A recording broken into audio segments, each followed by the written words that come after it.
Remaja 18 tahun maut tragis. Kepala putus selepas van ditembusi tiang dalam nahas ngeri di Kuala Terengganu.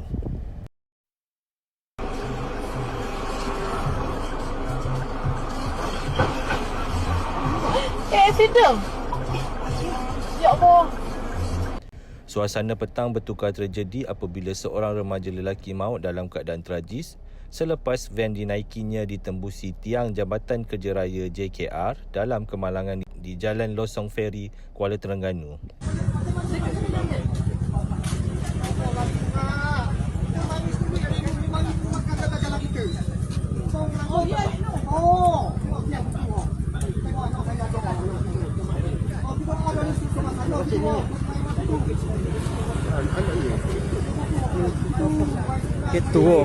Kereta Rhino. Tu baju orang.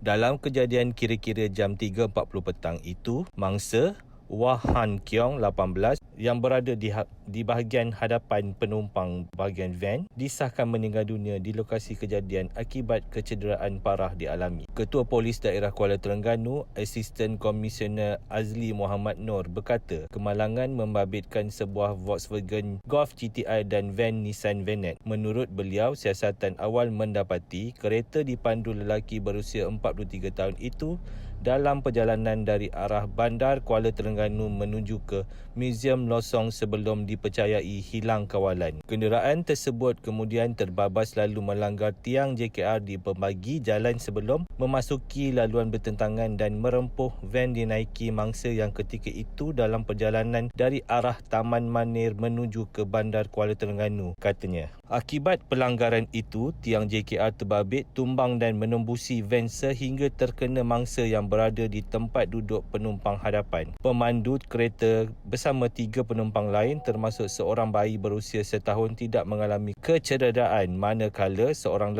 kanak-kanak berusia 8 tahun mengalami luka ringan pada kaki. Pemandu van berusia 49 tahun turut dilaporkan cedera ringan pada tangan. Mayat mangsa dihantar ke hospital untuk tindakan lanjut dan kes disiasat mengikut Seksyen 41/1 Akta Pengangkutan Jalan 1987. Salam takziah buat keluarga mangsa, semoga dipermudahkan segala urusan.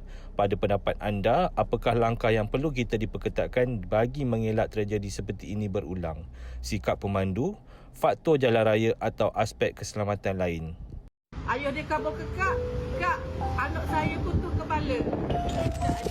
Semalam tau, cerita ni semalam kak duduk buang sampah, tiba-tiba kak nampak satu kejadian aksiden lawan dia, kemalangan tu depan mata. Kak turun dari kereta, kak sekat dulu orang-orang nak lalu. Mana kata, lepas kak orang berhenti kereta, baru kak lari pergi dekat bank aksiden tu. Dekat bank aksiden tu, ayah dia tengah buka pintu sebelah penumpang orang tahu. Sebelah penumpang, ayah dia kabur ke kak, anak saya putus kepala. Tenang, jangan panik. Duduk tepi dulu. Kak bawa ayah dia pergi tepi. Tapi masa tu kak nampak dah kepala anak dia atas riba. Duduk tepi, kak cuba cari kertas ataupun kain untuk tutup kepala mangsa lah. Lepas tu kak nampak macam mana?